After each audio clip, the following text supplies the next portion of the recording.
อองมาชามมือเต็มรถไถชามมือแบกโดยชามมือแบกเต็มรถไถชามมือจังเต็มโดยนั่นเพราะว่าไก่เนาะมันไก่แห้งอ่ะโอ้ยพอให้อันนี้ก็เจ็บหมดย้อนอยากได้เงินซื้อข้าวเราพี่น้องเราก็เอ้าบาดเฮ้บ่าแดงไปเลยเออฝั่งนี้ก็แดงหมดเลยโดยนั่นใช่อ๋อดำไปเลยนี่พี่น้อง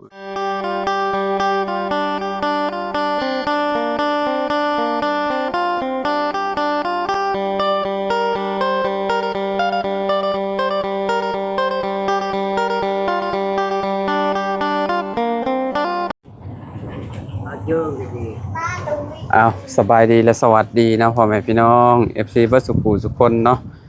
มื้อนี้พี่น้องเนาะแวะเวียนมาทางพอตู้อาเดียเนาะพอตู้7 ปีเนาะสบายดีตู้โดยเป็นจังได๋เนาะของมื้อนี้เนาะขออนุญาตเด้เนาะอยู่ดีมีแฮงอยู่บ่โดยอยู่ดีมีแฮงฮะบ้านนี้ขุดมันถอนมันขายเลยโดยได้เท่าไหร่ได้แต่300,000กีบ300,000กีบถือเขาบ่ซื้อเขาถอนมันแหละหมดแล้วถอนเบิดได้300,000แล้วก็ถอนซื้อเขาหมดได้หน่อยแท้น้อยมันหัวบ่ใหญ่บ่บ่แต่ช้ำแคนซ้ำได้ก็ช้ำแคนนี่ช้ำนี่สำแคนนี่โดยบ่ได้ใหญ่แต่ยังอ่อนอืมวานนี้บ่าวลาวเห็นมันเฮาไผเชียงเด้บ่เสียงเห็นบ่เสียงเข้ามาถ่ายจะบ่โดยถ่ายเฮาปะมันอยู่นี่บ่มันไป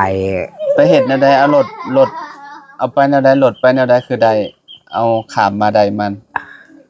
ก็จะไปเข้าทางใดเฮาไทยรถนาอยู่บ้านนี่ยืนรถไถเพิ่นบ่โดยเพิ่นเอานำเท่าใดค่ารถไถค่ารถไทยได้200,000เขาจะเอา200,000อ้าวมันบ่ได้300,000โดยเหลือ100,000เดียวเลยเหลือได้100,000แม่นบ่ตู่ไม่ลงแล้วมันแม่นบ่มันคือได้น้อยแท้นี่น้อยมันนั่นบ่ได้ใหญ่ไปขายอยู่ไสได้จักรถมันน่ะจักน้ำมันนะเฮาไม่ฮู้จักมันเจ้าหาได้จักรถแต่รถอันใดคันหนึ่งรถหุ่นใดคันหนึ่งเงินได้เท่าใดเงินแต่70เนี่ย70หรือ700,000700,000เนี่ย70โอ้ยเนาะซื้อข้าวแล้วบ่นั่นนี่นะชื่อเขาโกลอยากได้เป่าบ่ได้เงินบ่ได้ฮอดเอ้าคือว่าเงินหา 6-700,000ก็ฮอดเลยบ่ได้ฮอดให้ค่ารถเด้ค่ารถ200,000ยังเหลืออยู่ประมาณสมมุติว่าได้700,000เนาะก็ยังเหลืออยู่500,000ก็ซื้อข้าวโลเนาะซื้อข้าวโลมีเลยมื้อนี้เมียไปใช้มันไปหาลูกใหม่มาขายยังบ่ได้มื้ออยู่ป่ายังบ่มาซ้ำเจ้าถอนจะค้นถอนมันลูกลาอยู่บ้านนี่ลูกน้อยไปซอยเอาให้ลูกน้อยแต่มือ10,000อยากเอาได้3,000ก็โมบ่อยากเอาซอยเขา 3,000ไปสิอยากได้บ่ฮอด20 บาท10,000 กีบ10,000 กีบ10,000 กีบให้เขาแต่ให้แต่ลูกน้อยแล้วลูกเจ้าแต่ละคนก็ไปถอนช่วยเจ้าอยู่หรอว่าถอนอากูอาบอกอาเบลน่ะไปมันอยู่บ้านนี่ไปมากับลูกน้อยทำลูกเฮานี่ไปแบกใช้รถคือให้เด็กน้อยไปแบกคือบ่ให้คนใหญ่ไปโมบ่ได้ไปบ่ได้ลาย ก็น้อยเดียวนะ หาแห้งกับเจ้าบ่อนหรือจังได ให้เฮานี่แหละเอาใช้ให้เฮาก็เอาขึ้น บ่กับเจ้าคือมีแต่เด็กน้อยไปซอยเจ้าจะไปหาเด็กน้อยบ่จักเจ้าบ่ไปหาผู้ใหญ่ บ่ว่าเฮาเล็กน้อยไปตำลังกับหาก็เฮ็ดกับเก็บเอาแต่ชำแคนชำอันนี้เลย เด็กน้อยเก็บซอยบ่ เก็บชอยก็ให้ลูกน้อย อาเชียงเขามาหาบ่เมื่อวาน เอาโดยไปหาเฮาเบิกเฮาไปขดมันบ่มีข้าวบ่เรียกเฮาบ่มีข้าวเฮาขดมันได้ใดก็เฮาซื้อ ประตูอะเรียก โล ต้มยังน่ะประตู ต้มนี่โอเคบุญ ฮะ ต้มบุญ ต้มบูนคือว่าบูนบาดนี่บ่เข้าใจแล้วบูนบาดนี่เส้นนะวะ เช่น เช่นข้าวเปียกบ่ เขาเปียกนั่น เช่นเพอคือต้มด้นแท้ตู้ โน่น บ่แม่นมันอันนั้นเปื่อยเบิดแล้วบ่ เอา ต้ม เปื่อย ใช่ยังอันน่ะ ต้มกับชิงนะชิงงัว ชิ้นงัวบ่ โดย ต้มใส่กับชิ้นงัว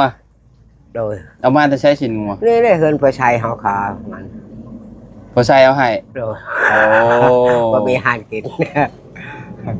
บ่มีอาหารกินคอนะเพิ่น โดย เพิ่นให้ คนให้น้อย เส้น ดียว เจ้ามาแต่ใช้เส้น เฮาลูกเฮาไปชื่อนี่อยู่บ้านนี่ เอ่อ แต่ได้กับหนึ่งแต่ให้10,000 ทงหนึ่ง10,000บ่ โดย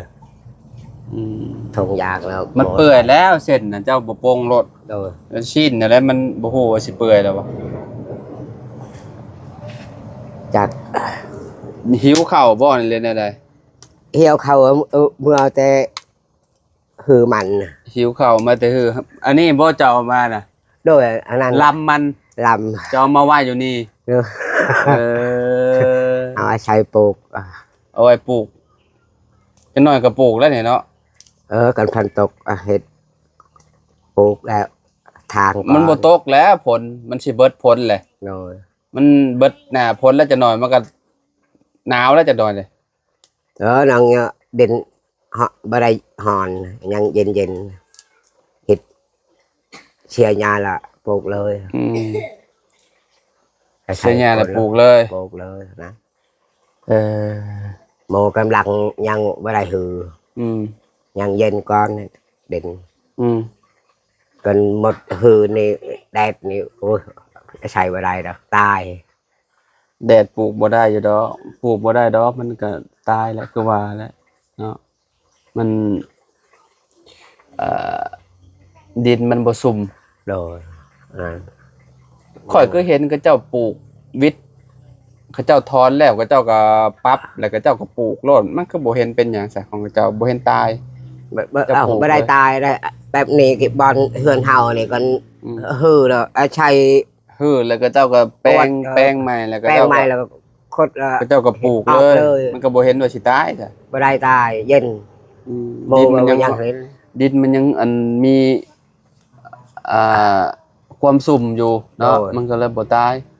ยั ปลูก อ่อน เห็นก็จะปลูกแบบเดือน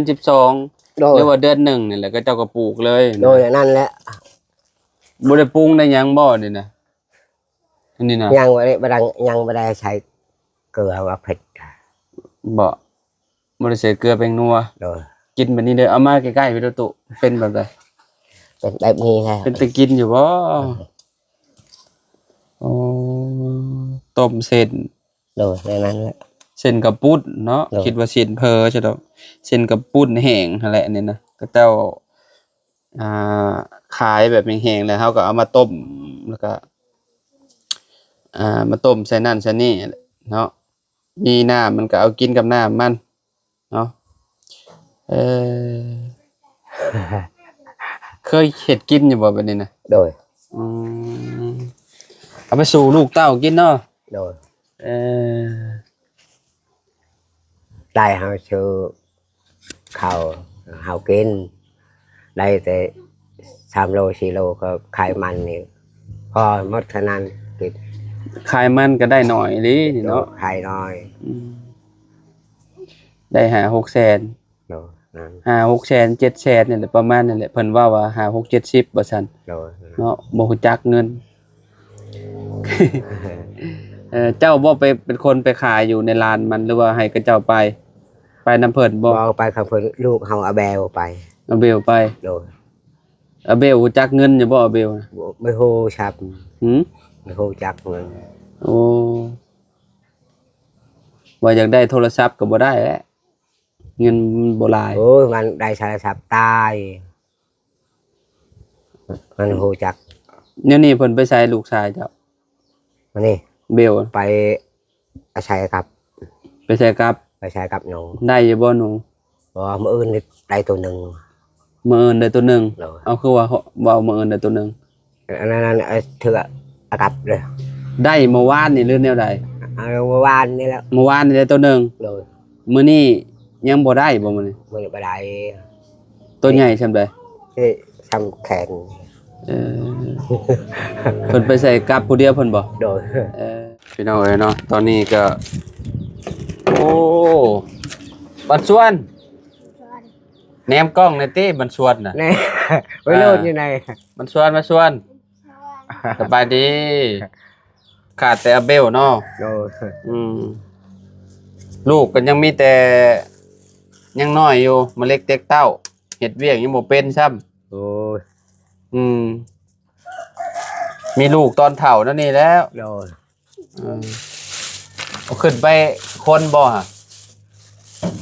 และแบบชาวตุกีอ่ะนะนั่นอ่ะ ไอ้ดวง เอ็ดบ่วงมาใช่จุไหนและตะการ มีหยังอันนี้เกลือ เอ็ดเตียวบ่ได้ใช่บ่ได้ตะบ่ได้ อืม นี่จ่ายแหน่เลยชิงจุ เราก็ย่านแต่ลูกเราบ่ได้กินเนาะพี่น้องพอตัวเดีย มาบ่ได้ใช่คนไหนเจ้าเตียว อ้ายเนาะอืมข้าวน้ำสามปลาก็คือเก่า โดย หมูมี บ่มีเลย ไปหารับจ้าง บ่มี หึ หา จึง จ้างก็บ่มี จักหน่อยเพิ่นก็จ้างกันทอดมันแล้วจักหน่อย จังน้อยเพิ่นโมเฮ็ดไปแล้ว อืม บ่ได้อยู่เฮือนโมลายเฮาน้อยเดียว ของเจ้าเบิดแล้วเด้ โดยยังแผ่นเดียว ฮะ ยังแผ่นเดียว ไอ้ยังแผ่นเดียว พุ่นได้อยู่พุ่น บ่ว่าเจ้าเอารถไถไปแก่ไปคนมาได้ไอ้อันมันเจ้าจะว่าถอนมันขายนะ อันนี้นี่เฮาแบก แบกมา มาแต่พุ่นเลยบ่มีทาง แบกมาจะพุ่น โดยก็เบิ่งแล้วก็บ้านให้ก็เจ้าไปเด้ ไกลๆผู้ใด อ้าวก็ให้ก็เจ้าเห็นเขาเฮาเลย แบกมาเลย เฮาแบกนี่อยู่นี่ อ๋อ นี่มันนี่อยู่นี่ อันนี้รถใช้รถไถเฮาแม่นบ่ฮอยรถไถเพิ่นมาเอานี่นะ นี่ แบกมาไว้อยู่พี่ นี่ทางนี่ โอ้ รถไถไปอยู่นี่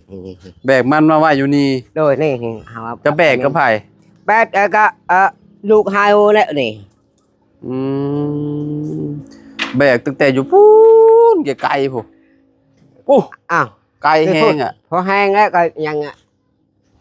ปอ เป็นบันน แบกจักเทื่อ ำ50เถื่อ แบก50เทื่อ อันนี้กระเป๋าเฮาแบกนี่ ปออืมเป็นคนแบกคนมาแบบนี้เลยติ คนเฮาขดแล้วเฮาแบกเฮาใช้อยู่นี่เฮาปะอยู่เฮือนนี่ แบกเต็มนี่เนาะ แบกเต็มเลยนี่แล้ว เป็นเท่าใดกิโลแบกมาพี่น้องแต่เอ้ยเนาะ จักแล้วบอนอันนี้ก็ อองมาเนาะ โดย อืมอองมา ชามมือเต็มรถไถ ชามมือแบก โดยชามมือแบกเต็มรถไถ ชามมือจังเต็ม โดยนั่น เพราะว่าไกลเนาะมันไกลแห้งอ่ะ โอ้ยพอให้อันนี้ก็เจ็บมากนี่ ย้อนอยากได้เงินซื้อข้าวแล้วพี่น้องเราก็เอ้าบาทเฮ้บ่าแดงไปเลยฝั่งนี้ก็แดงหมดเลย โดยนั่น ใช่อ๋อดำไปเลยนี่พี่น้องเอ้ยโหนี่ การเนาะเพราะว่า โดย สิพายเอาเนาะ โดย นี่ดำแบบนี้เลยพี่น้องเอ้ยโอ้โหนี่บาดมันเลยแสบบ่ตุเวลาอาบน้ำ โอ้ยบ่ได้แสบบ่ โอ้แซ่บเดี๋ยวเฮ็ดค่อยๆว่าก่อนจะอาบน้ำ คอยเทน้ำใส่ โดย 3 มื้อเนาะ ชามมือเต็มรถไทยเนี่ย อืม มือเงินก็บ่ได้กลุ่มช้ำแต่แต่ โลเท่าใดมัน แต่นั่นแต่ โลละพันบ่ โลละพัน10,000 โลละพันนั่นแหละโลละพัน1,200ก็ยังบ่ขึ้นดอกตอนนี้เนี่ยน่าสิประมาณโล 1,000นั่นแหละ โดยนั่นแหละ มาพี่ไปเบิ่งลูกๆเจ้ากินน่ะกินแซ่บปานใด cho chơi tiêu à? ยากเจอ กินกับข้าวอันนี้เลยเนาะแซ่บบ่บ่แอม บ่แซ่บบ่แซ่บแกงหัวเนาะอ่า